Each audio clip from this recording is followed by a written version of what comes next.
वक्रतुंड महाकाय सूर्यकोटि समप्रभा निर्विघ्नं कुरु मे देव सर्वकार्येषु सर्वदा सर्वकार्येषु सर्वदा।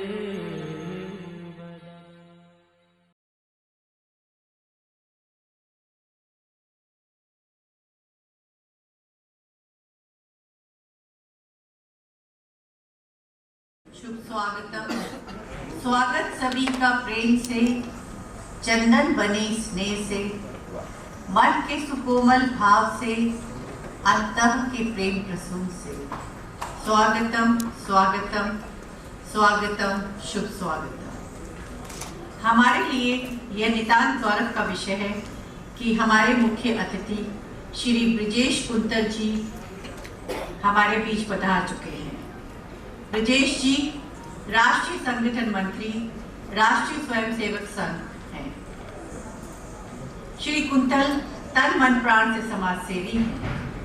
आप प्रखर प्रतिभा और शालीन व्यक्तित्व के धनी हैं। अनेक सामाजिक अभियानों के सूत्रधार रह चुके हैं और बहुत सी प्रतिष्ठित सामाजिक संस्थाओं से जुड़े हैं। हम आपके ऋणी हैं कि आपने हमारा यह प्रेम भरा न्योता स्वीकारा और फाउंडेशन के इस 34वें स्थापना दिवस समारोह में पधारने की कृपा की। मैं अनुरोध कर रही हूँ सुश्री शीला झुंझुनवाला जी, फाउंडेशन के ट्रस्टी डॉक्टर यतीश अग्रवाल से और श्री सुनील कुच्छल जी से कि वे माननीय श्री ब्रिजेश कुंतल जी को मंच पर लेकर आए। मैं निवेदन करूंगी वासुदेव गर्ग जी से कि वे भी मंच पर आए। पधारो, बड़ी जल्दी आ गए।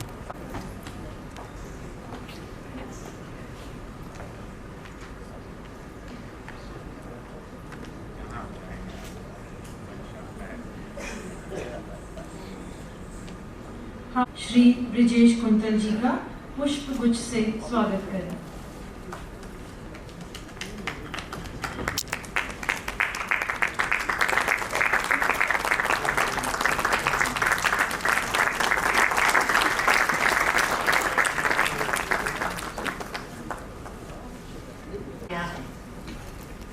दीप दीप नमस्तुभ्यं अंधकार निवारकः, अर्थात इस समस्त जगत से अज्ञान रूपी अंधकार का शमन करने वाले हे ज्ञान रूपी दीप, तुम्हें हमारा नमस्कार है।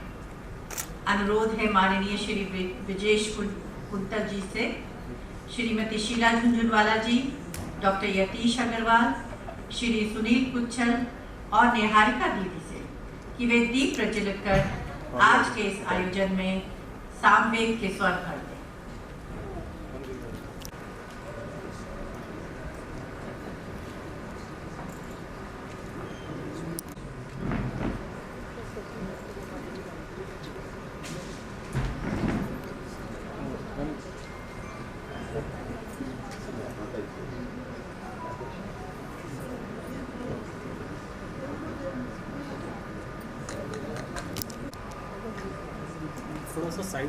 थोड़ा सा साइड से कीजिए प्लीज सर। एक बार और टच कर दीजिए प्लीज सर। थोड़ा सा साइड से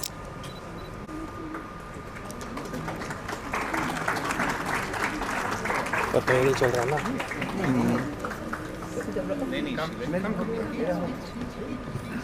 आइए ना कम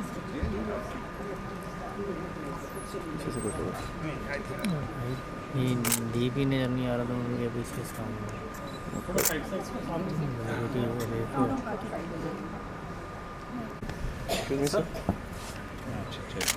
let's do it together.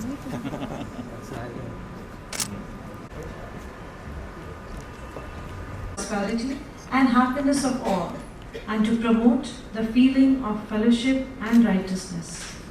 I invite the trustee of the Sheila T.P. Jhunjhunwala Foundation, Dr. Yatish Agarwal, to share his thoughts.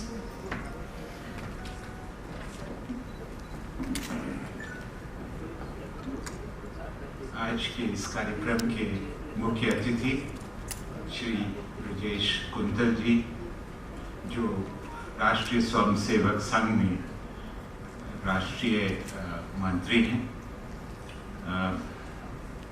Foundation की अध्यक्षा श्रद्धेय शीला जी, श्री सुनील कुच्चल जी और निहारिका दीदी, नेशनल एक्सीलेंस अवार्ड से पूर्व में अलंकृत विद्वज्जन, जिनमें मैं डॉक्टर राकेश कुमार श्रीवास्तव जो हमारे पूर्व में डायरेक्टर जनरल रहे, और डॉक्टर एसपी बजाज साहब जो हमारे प्लास्टिक सर्जरी विभाग के अध्यक्ष और जिन्होंने बहुत सी नई शल्य तकनीकें दुनिया भर को दी, वो भी उपस्थित हैं, और भी कई मित्र उपस्थित हैं।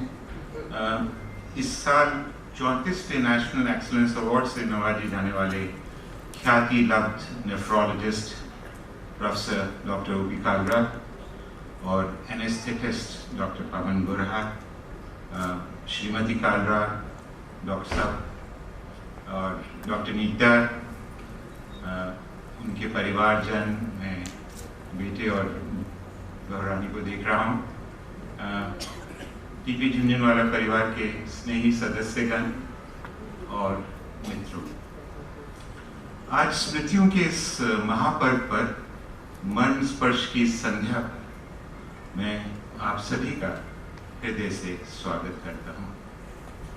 फाउंडेशन को आज स्थापित हुए 34 साल बीत चुके हैं, फिर भी हमारे बीच आपकी ये प्यार भरी उपस्थिति न सिर्फ हमें संबल देती है, बल्कि ये मूलभूत प्रेरणा प्रदान करती है कि हम टीपी भाई साहब के पद चिन्हों पर ईमानदारी के साथ आगे बढ़ते रहें और जिस मानस, जिस चरित्र, जिस दृढ़ता के साथ वे सामाजिक उत्थान के यज्ञ में, पुण्य यज्ञ में जुटे थे, उस स्मृति को नमन करते हुए हम उसी तत्परता के साथ उनके अधूरे छूटे कार्यों को पूरा होते देखें।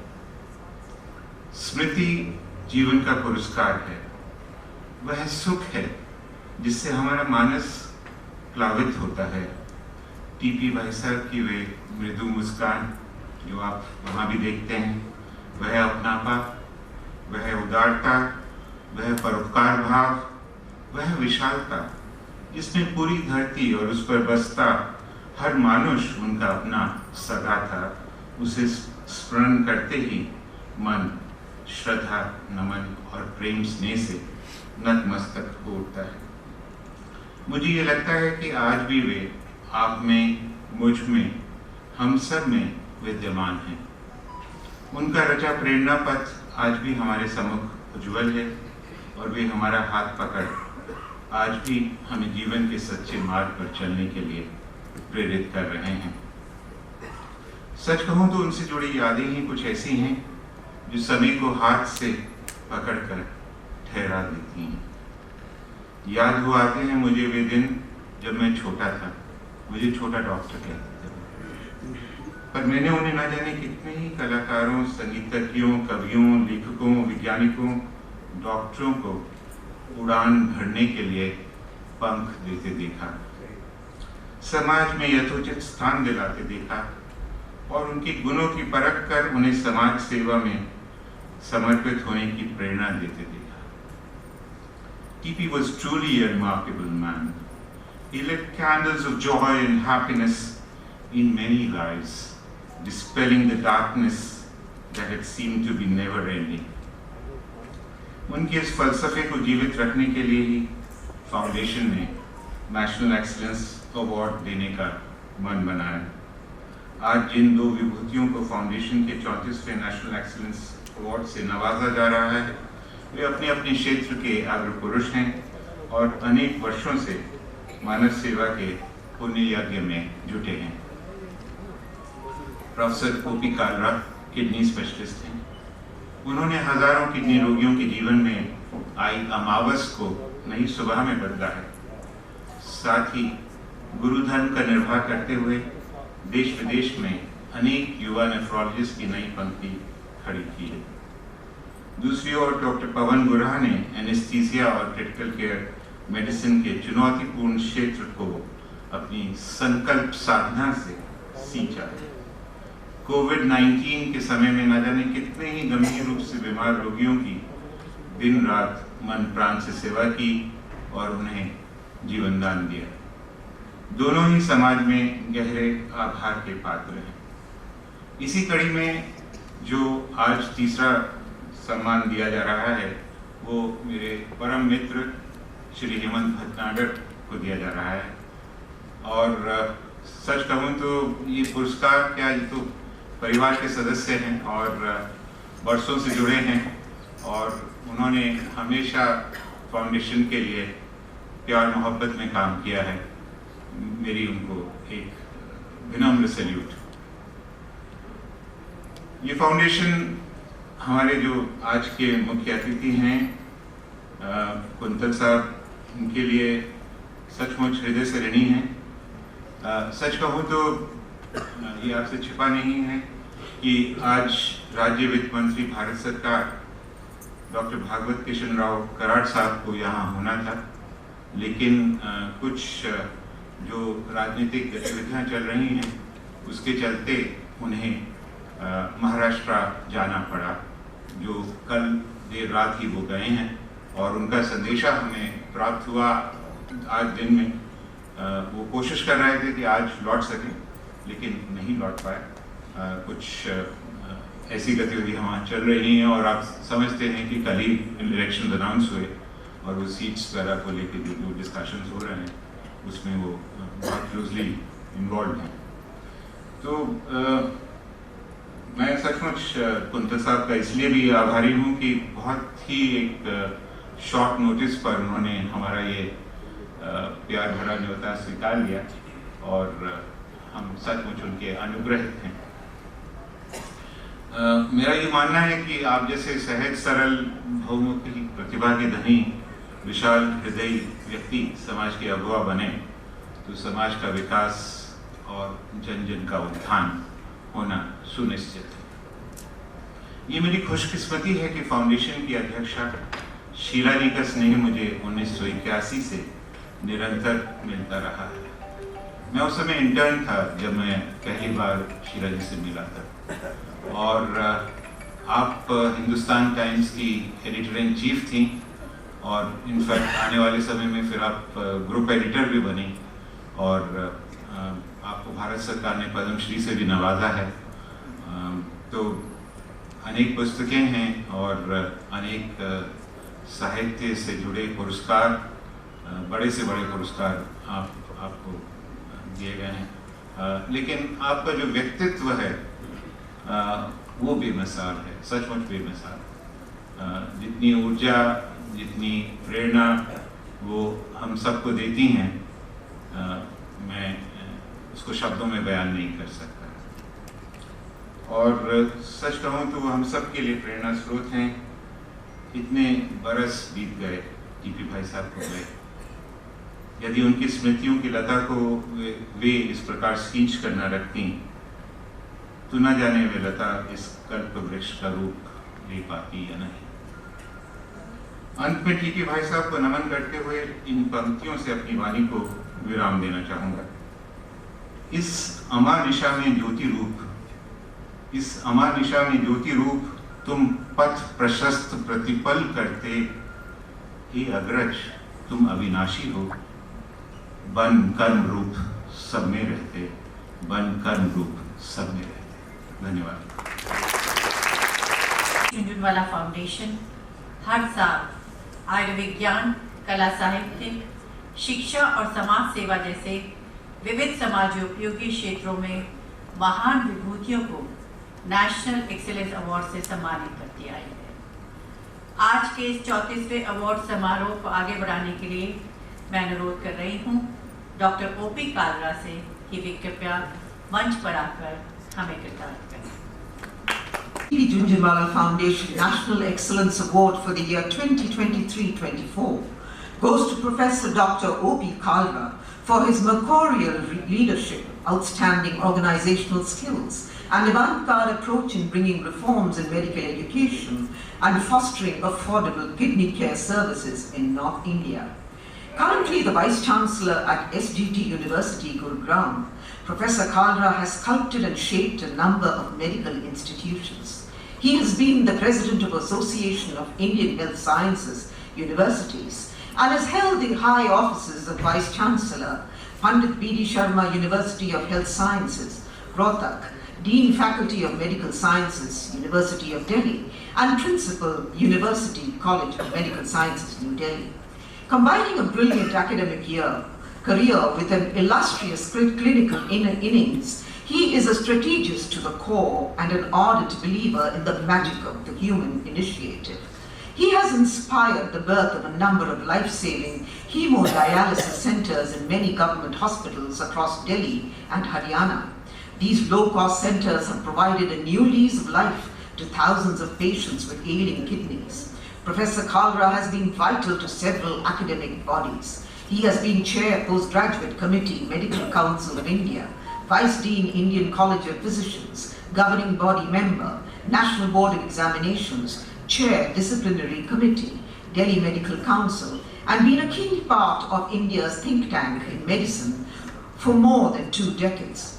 A dedicated teacher and researcher with more than 300 published scientific papers, Professor Kalra is a recipient of Dr. B.C. Roy National Award, the International Society for Peritoneal Dialysis USA Award, Association of Vascular Access and Interventional Renal Physicians Dronacharya Award, and Distinguished Fellowships of American College of Physicians USA, Royal College of Physicians London, National Academy of Medical Sciences and Indian Society of Nephrology. The Srila T.P. Jhunjhunwala Foundation salutes Professor O.P. Kalra for his outstanding contribution towards nurturing excellence in higher medical education and helping raise low-cost, people-centric facilities. Professor Dr. O.P. Kalra.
अब हम आपके मंच पर पधारने की कृपा करें. Manaya to please read out the citation.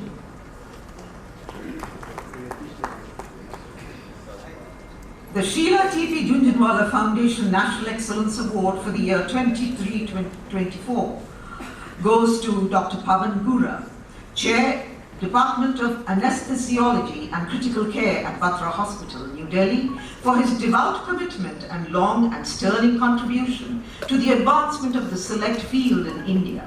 From his early training days at University College of Medical Sciences, Lady Hardinge Medical College, and All India Institute of Medical Sciences, New Delhi, to becoming an eminent authority in the field, Dr. Gura's journey has been marked with exceptional brilliance. A gifted physician, a true humanist, and a great teacher, he has been a savior to thousands of critically ill patients.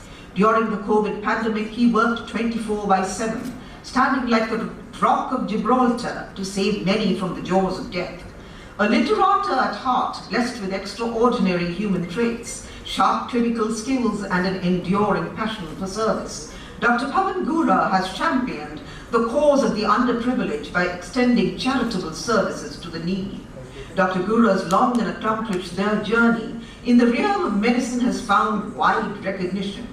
Conferred with Honorary Fellowship of Indian College of Anesthesia in 2012, he is a recipient of Delhi Medical Association Centenary Award 2014, National Board Accredited Institutions Teacher of Excellence Award 2017, and Indian Medical Association's Shiksha Ratan Award 2022. Widely travelled, he has published a number of scientific papers and held offices of high esteem in several professional bodies. The Sheila T.P. Jhunjhunwala Foundation salutes Dr. Pavan Gura for his noble and selfless service to the community and for galvanizing the select field of anesthesiology and critical care medicine to new global heights. Ladies and gentlemen, Dr. Pavan Gura.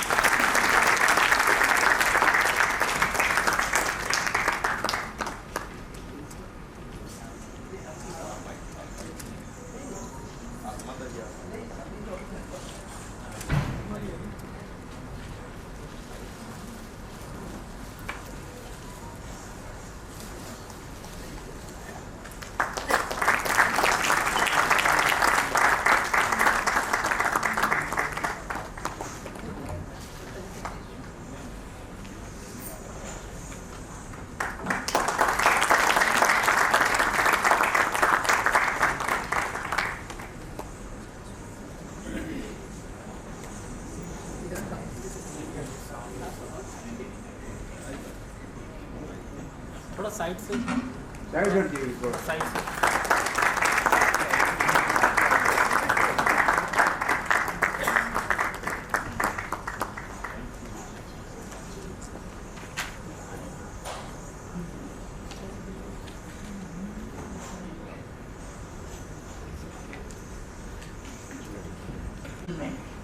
May I request you to please put your hands together to give a big warm welcome to Shri Hemant Bhatnagar.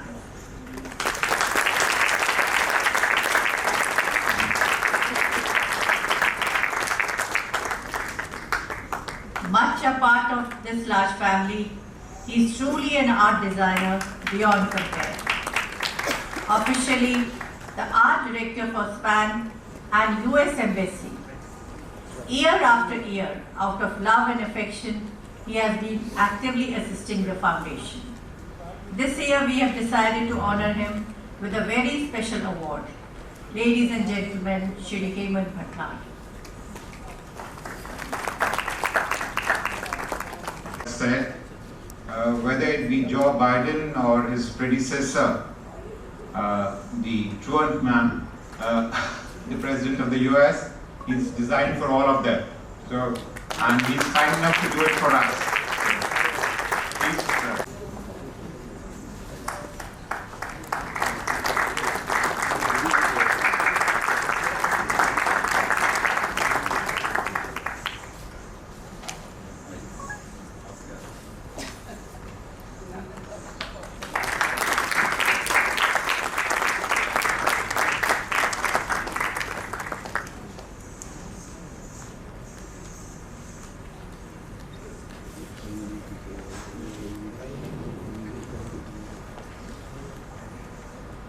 The poet of poets, Khalil Gibran, has said, "Love gives not but itself, and takes not but from itself. Love possesses not, nor would it be possessed, for love is sufficient unto love." हम आमंत्रित करते हैं foundation की अध्यक्षा शीला झुंझुनवाला जी को कि वे हमारे साथ अपने विचारों का साझा करें।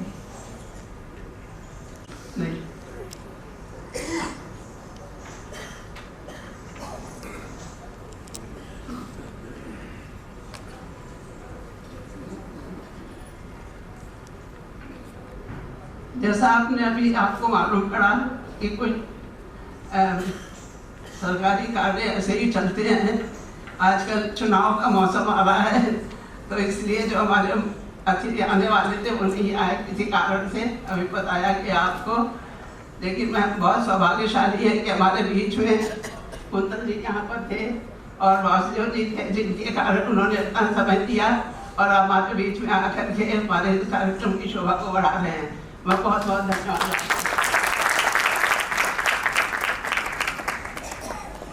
और आप सबका भी बहुत जो इतने वर्षों से फाउंडेशन की गतिविधियों से जुड़े हुए हैं और हर वर्ष आकर हमारा उत्साह बढ़ाते हैं। मित्रों, जब हम किसी सड़क पर चलते हैं, यात्रा करते हैं, तो कहीं साफ सुथरी सड़क सपाट मिलती है, तो कहीं बीच बीच में गड्ढे भी आते हैं, कहीं सड़क पूरी तरह टूटी हुई खस्ता हाल मिलती है, तो कहीं सड़क आगे जाकर बंद भी मिलती है। मेरी जिंदगी का फलसफा भी कुछ ऐसा ही रहा। एक समय ऐसा भी आया जब मैं एक महाकाल के शून्य में पहुंच गई थी। एक लंबी सड़क के अंत में खड़ी दीवार की भांति सब रास्ते बंद दिखाई दे रहे थे। मैंने खुद अपने लिए एक दायरा बना लिया था और मैं उसी में सिमट करके रह गई थी। ऐसा अमूमन हर जिंदगी के साथ होता है। हम विपरीत परिस्थितियों में अपने चारों ओर एक दायरा बना लेते हैं। ये दायरा हमारे सोच, हमारी उम्मीदों और नाउम्मीदियों से बनता है। उस दायरे के अंदर जिंदगी सिमट कर रह जाती है और उसी में हम सुखी और दुखी होते रहते हैं। वही हमारा कंफर्ट जोन बन जाता है। मैं भी शायद उसी कंफर्ट जोन में और उसी दायरे में बंद होकर के रह जाती और एक नकारा जिंदगी जी रही होती। और तभी देखकर दर्द किसी और का जो आज दिल से निकली, बस बात इतनी थी जिसने जिंदगी की राह बदल दी। मेरी भेंट एक ऐसे व्यक्ति से हुई जो एक एक्सीडेंट के चलते बिस्तर पर सिमट करके रह गए थे। उनके शरीर के नीचे का हिस्सा पैरालाइज हो गया था। वो अपने हाथ पैरों को थोड़ा सा हिला डुला भी नहीं सकते थे, किंतु उनकी जिजीविषा कम नहीं हुई थी। उन्होंने मुझसे कहा, मैं जीवन भर एक मिट्टी का लौटा बन करके नहीं रह सकता हूँ। मेरा शरीर नाकाम हुआ है, किंतु मेरा ब्रेन, मेरा मस्तिष्क तो मेरे साथ है और मेरा अनुभव, मेरी एक्सपर्टाइज मेरे साथ है। उसके द्वारा मैं समाज को बहुत कुछ दे सकता हूँ। आज वो फ्रेंड्स ऑफ डिसेबल्ड के नाम से एक संस्था चलाते हैं, न्यूज़पेपर निकालते हैं, बच्चों की पेंटिंग्स की क्लासेस चलाते हैं। उन्होंने सैकड़ों बच्चों को जीने की राह दिखाई है। मैं चाहती हूँ जोरदार ताली उनके लिए बजाएं। उन्हीं से मुझे प्रेरणा मिली कि अपने जीवन को समाज की दुखती रंग के साथ कैसे जोड़ा जा सकता है। और मैंने सोचा, वक्त तो सबको मिलता है, वक्त तो सबको मिलता है जिंदगी बदलने के लिए। वक्त तो सबको मिलता है जिंदगी बदलने के लिए, पर जिंदगी दोबारा नहीं मिलती वक्त बदलने के लिए। आज के 3 दशक से अधिक पहले फाउंडेशन की स्थापना की और आज आत्मीयता की डोर से बंधे हुए फाउंडेशन की गतिविधियों से जुड़े कितने ही हाथ हैं जो एक परिवार के रूप में वर्षों से जुड़े हुए हैं, जिनका उल्लेख मात्र मन को संतुष्टि से भर देता है और आदमी अकेला ही चलता है एक अनजानी डगर की ओर। किंतु यदि उद्देश्य महत है, अच्छा है, तो अनेक सहयात्री बन जाते हैं, ऐसा मैं मानती हूँ। इस जुड़ाव का एक बड़ा कारण होता है जो आस्था है, वो संवेदना है, वो विश्वास और जो है जो आदमी को आदमी से जोड़ता है और प्रयत्नशील रहता है हर दुखती रग को सहलाने के लिए, पीड़ा को बांटने के लिए, हर दुखती आंख के पानी को अंजलि में समेटने के लिए। अभी कुछ दिन पहले मैं उज्जैन स्थित महाकालेश्वर जी के दर्शन करके आई हूँ। वहाँ मेरे को सुअवसर मिला उज्जैन स्थित सेवाधाम आश्रम जाने का। आश्रम सुधीर भाई चला रहे हैं। उनकी पत्नी और 2 बेटियां आश्रम की देखभाल करती हैं। वहाँ मैंने देखा शारीरिक रूप से अक्षम व्यक्तियों, बुजुर्गों, विधवा महिलाओं के जीवन में मुस्कुराहट को कैसे लाया जा सकता है। 850 लोगों के बीच में बच्चों, बूढ़े और विधवाओं के चेहरों पर जो मुस्कान मैंने वहाँ पर देखी, उसे मैं वर्णन नहीं कर सकती हूँ। और ये सब सुशीलवादी के कारण हो सकता है, उनके परिवार के कारण हो सकता है। मैं चाहती हूँ आप एक बार फिर से उनका अभिनंदन करें। मित्रों, इस छोटी सी यात्रा ने मुझे नई राह दिखाई। मुझे हरवंश राय बच्चन जी की कविता की कुछ पंक्तियां याद आई और मैंने मन ही मन कहा, आहिस्ता चल जिंदगी अभी कई कर्ज चुकाने बाकी हैं। आहिस्ता चल जिंदगी अभी कई कर्ज चुकाने बाकी हैं। कुछ दर्द मिटाना बाकी है, कुछ फर्ज निभाना बाकी है। और मेरे 98 वर्ष की आयु में मुझे एक नया विश्वास, एक नई ऊर्जा वहाँ जाकर के मिली और इसके लिए मैं उनका धन्यवाद देती हूँ। और आप सब लोग जो जुड़े हुए हैं उनका बहुत धन्यवाद करती हूँ कि भगवान ये मुझे शक्ति दी कि मैं यहाँ पर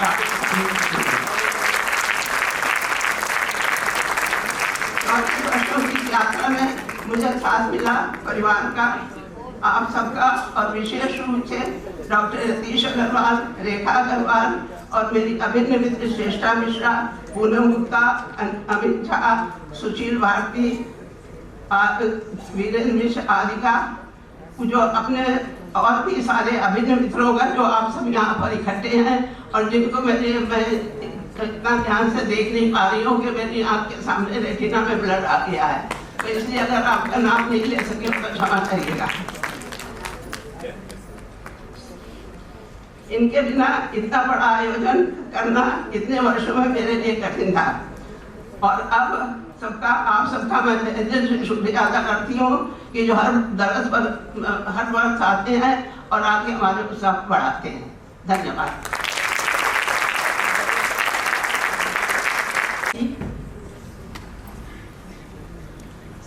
यद्यता चरती श्रेष्ठ तथा देवोत्तर जना सत प्रमाणम कुरुते लोकस्तदनुवर्तते.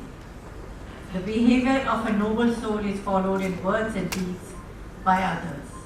His actions can inspire the entire mankind. May I now call upon the chief guest, Honorable Shri Brijesh Kuntal ji, to bless us all with his words of wisdom.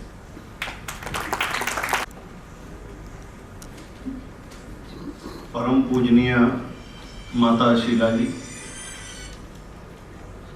परम आदरणीय वासुदेव गर्ग जी,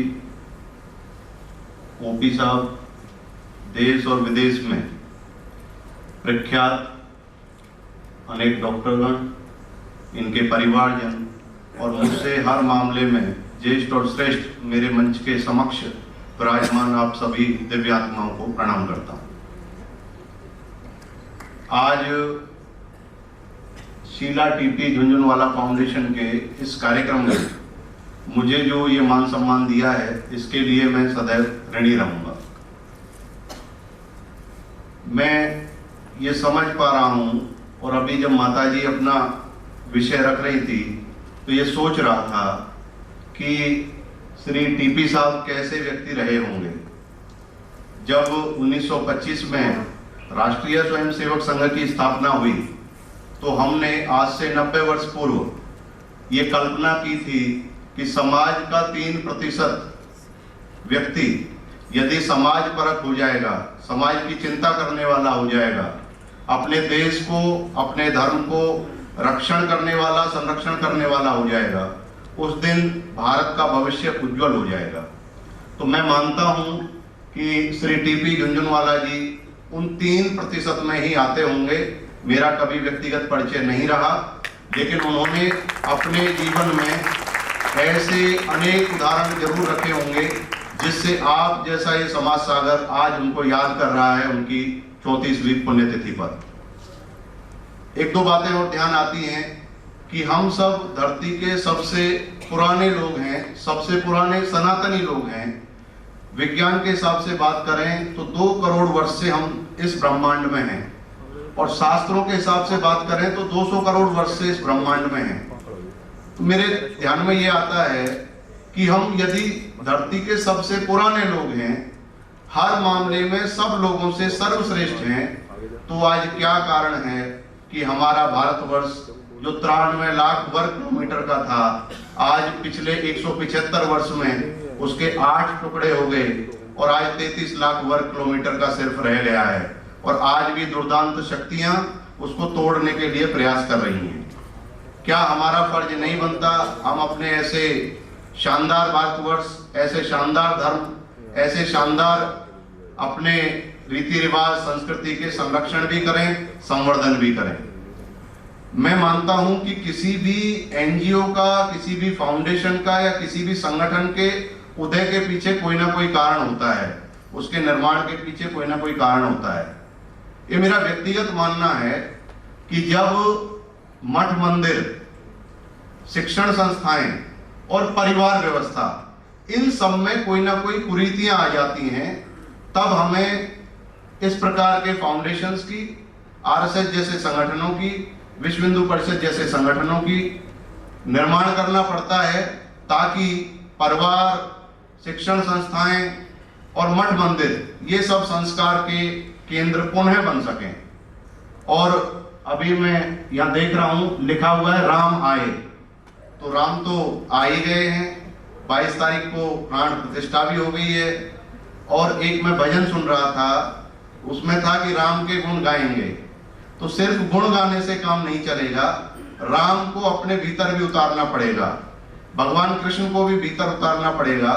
कृष्ण जी ने धर्म की स्थापना के लिए यानी अनीति पर भी चलना पड़ा। आपके सबके ध्यान में, ज्यादा लंबा जाऊंगा नहीं, भाषण का समय नहीं है, कि चाहे भीष्म हो, द्रोण हो, कर्ण हो या अन्य साथी हो, अलग अलग प्रपंच रच के उनका मर्दन किया। कारण क्या था कि धर्म स्थापना करनी थी। वही परिस्थितियां आज भी हैं। हमने धर्म की स्थापना करने के लिए यदि अन्याय का रास्ता भी चुनना पड़े, ये मेरा व्यक्तिगत मानना है, हमने अन्याय का रास्ता भी अपनाना पड़े और देश सुरक्षित रहता हो, अपना धर्म सुरक्षित रहता हो, तो हमने पीछे हटना नहीं चाहिए। अनेक लांछन पहले भगवानों पे भी लगते रहे हैं, आज भी जो देश और समाज के लिए काम करते हैं उन पर भी लगते हैं। जैसे भगवान कृष्ण को माखन चोर बोलते थे, या ग्वाला बोलते थे, या कपड़े चुराने वाला बोलते थे, उसके पीछे कुछ कारण थे। माखन चुराते थे, मटकी फोड़ते थे, तो कारण ये था कि भाई तुम गाय पालते हो, मेहनत करते हो, दूध घी निकालते हो, तो एक आताताई कंस के यहाँ क्यों दे के आते हो, उसके जुर्म क्यों सहते हो? इसलिए वो कंस तक वो चीज ना पहुंचे, रास्ते में मटकियां फोड़ देते थे। निर्वस्त्र माता बहनें ना नहा पाए क्योंकि प्रदूषण होता है, पानी गंदा होता है, इसलिए ये एक प्रचलन किया कि भाई वो कपड़े चुराते थे। बाल गोपाल छोटे छोटे बच्चों को वो लेके कुश्ती सिखाते थे, मलखम सिखाते थे। क्यों सिखाते थे? ताकि वो चरित्रवान बने, ताकि वो देश की चिंता करने वाले बने, धर्म की चिंता करने वाले बने।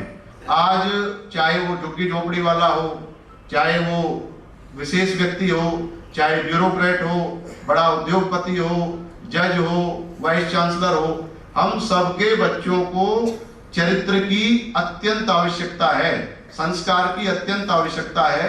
अनेकों उदाहरण ऐसे आते हैं। मैं दिल्ली का एक उदाहरण बताता हूं।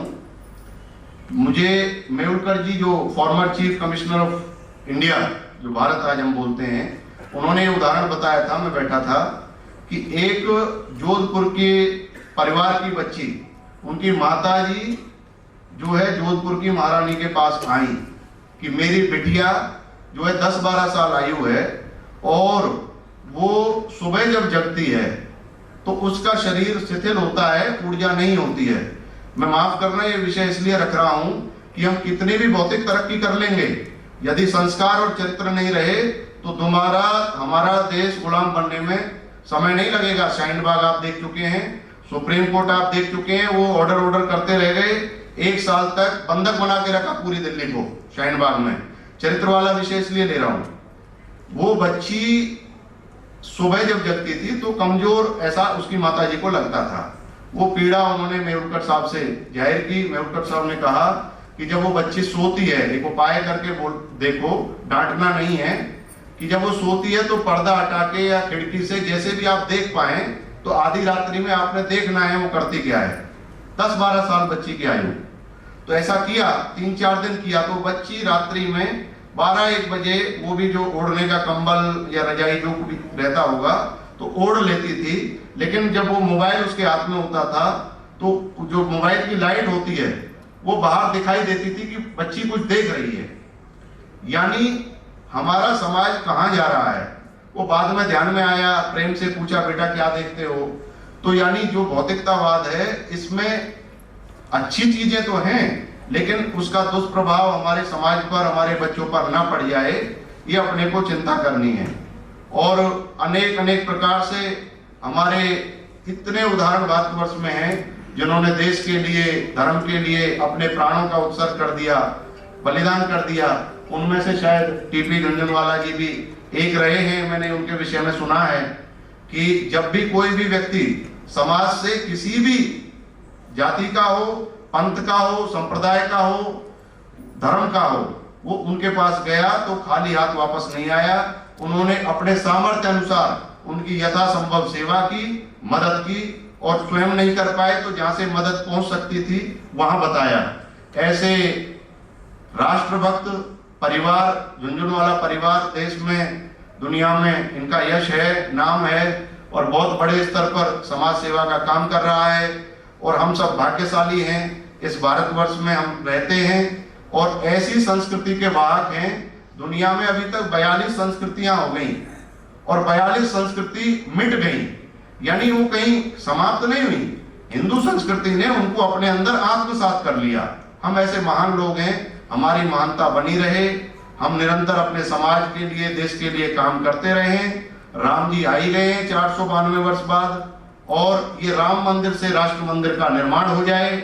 और ऐसी सुंदर सरकार पिछले 10 वर्ष से काम कर रही है। आपके सामने अनेक उदाहरण आएंगे कि जहां भारत में यदि ये सरकार ना आती तो देश कितने बड़े गर्त में चला जाता।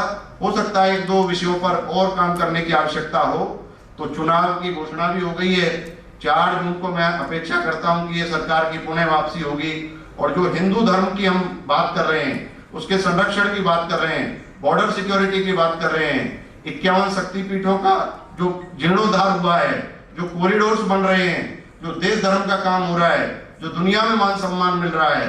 और मान सम्मान ऐसा, जैसे कनाडा में अभी एक ग्रुप बना, 40 हिंदू संगठनों ने, कनाडा की सरकार ने अपनी संसद से एक प्रस्ताव पारित किया कि स्वास्तिक जो हमारा सिंबल है, हिंदू की ताकत क्या हो गई है इसका उदाहरण बता रहा हूं।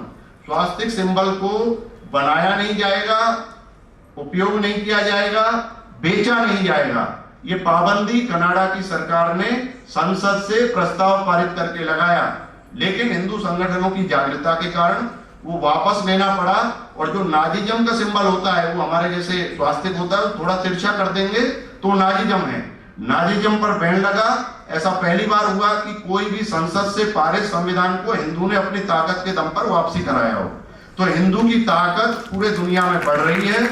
हिंदू कम नहीं है, कमजोर नहीं है, इसका आभास हम दुनिया को करा रहे हैं। लेकिन इस भ्रम में ना जिए। संख्या बल विधर्मियों का बढ़ रहा है, उसको भी हमने चिंतित रहना है। अपने पारिवारिक व्यवस्था को भी सुदृढ़ रखना है। एकल परिवार व्यवस्था जो डगमगा रही है, लिविंग इन रिलेशनशिप्स हैं, इस प्रकार की चीजों से बचना है और कोई शर्म नहीं करनी। खजुराहो में आप जाएंगे तो जो सेक्स शिक्षा है, इसको प्रदर्शित करते हुए कुछ तस्वीरें हैं, वो बड़े ओपनली, बहुत बाल्यकाल से ही बच्चों को बताया जाता था। अट्रैक्शन उसके प्रति होता है जिसके बारे में हमें आभास नहीं होता। इसलिए अपने बच्चों को सुंदर शिक्षा दें, सुंदर संस्कार दें। निश्चित तौर पर भारत 2047 में विकसित राष्ट्र होगा और आपकी पीढ़ी उसकी गवाह बनेगी। धन्यवाद। जय हिंद, जय Bharat. By your warm and uplifting words of wisdom, you have made this even so very memorable.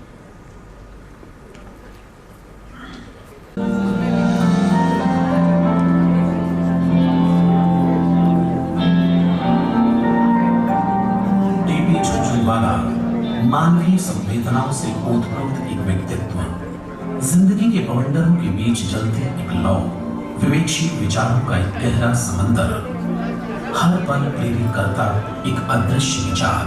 TP Jhunjhunwala स्वयं में समाहित जीवन का सार। उत्तर प्रदेश के कानपुर शहर में 11 जून 1928 में जन्मे टीपी झुनझुनवाला बचपन से ही सहज और सरल व्यक्तित्व के धनी थे।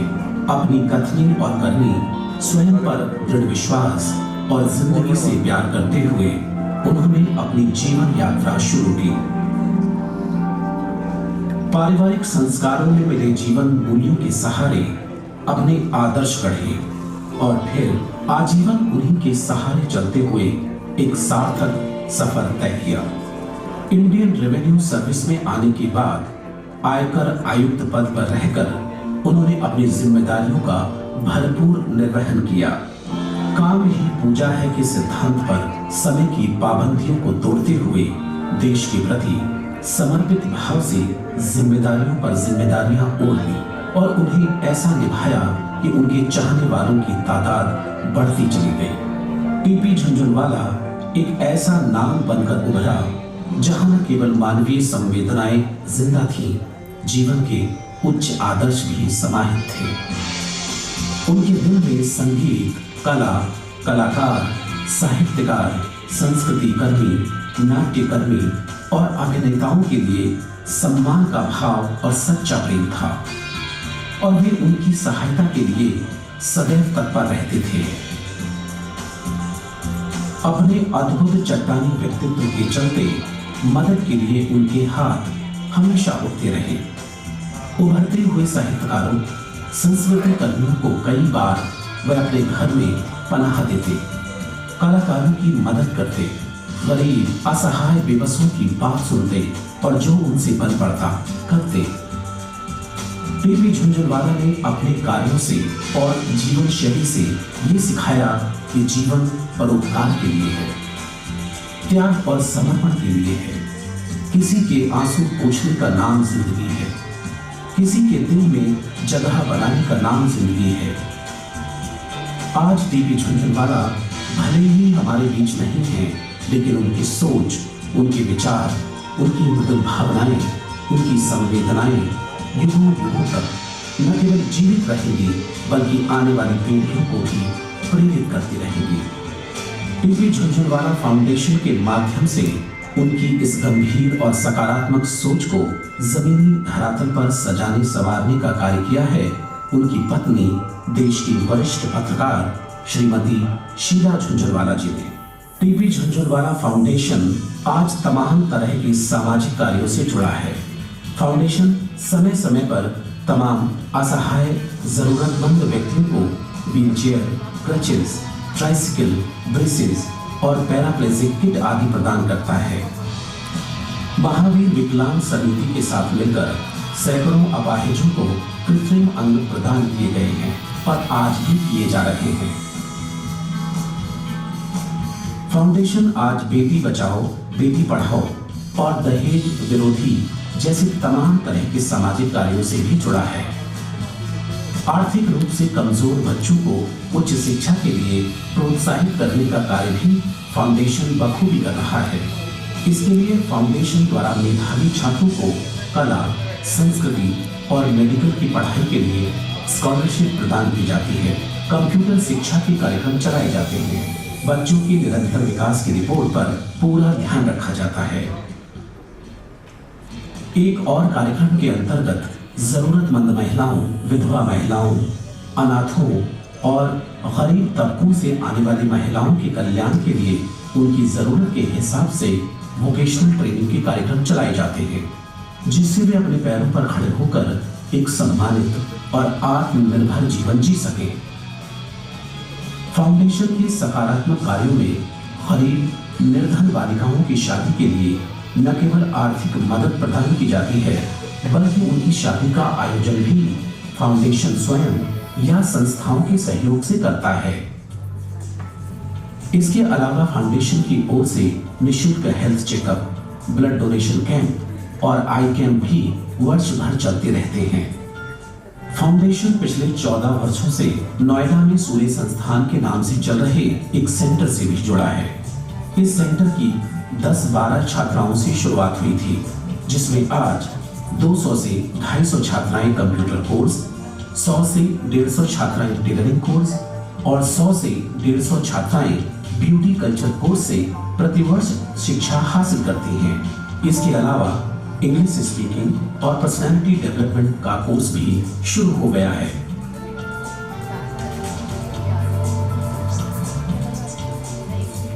फाउंडेशन की ओर से प्रतिवर्ष 26 जनवरी को एक भव्य आयोजन किया जाता है और ट्रस्ट की ओर से समाज की नामचीन हस्तियों को जिनका जीवन सही मायनों में मानव सेवा और विद्वता को समर्पित रहा है, उन्हें नेशनल एक्सीलेंस अवार्ड से नवाजा जाता है। क्योंकि इसी दिन 26 जनवरी 1989 को मानवता के पुजारी टीपी झुनझुनवाला परम शक्ति में विलीन हुए थे और अपने पीछे विचारों की श्रृंखला की ऐसी विरासत छोड़ गए जिसने सच्चे अर्थों में मानवीय धर्म की पुनर्स्थापना की और आने वाली पीढ़ी को जीवन की गति का सही मार्ग सुझाया।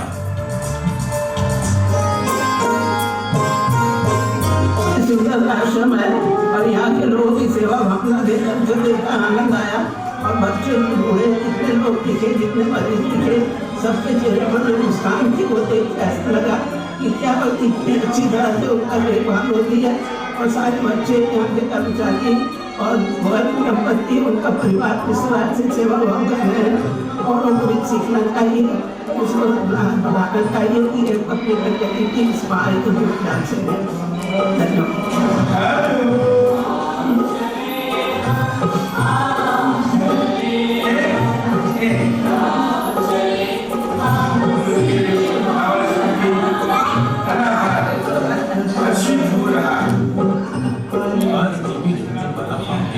ईमानदारी से जमीनी स्तर पर काम कर रही तमाम समाज सेवी संस्थाओं की मदद कर रहा है और समय समय पर फाउंडेशन की ओर से की जाने वाली वित्तीय मदद जरूरतमंदों तक पहुंच भी रही है या नहीं, ये सुनिश्चित करने के लिए उनके कार्यों की मॉनिटरिंग भी करता है।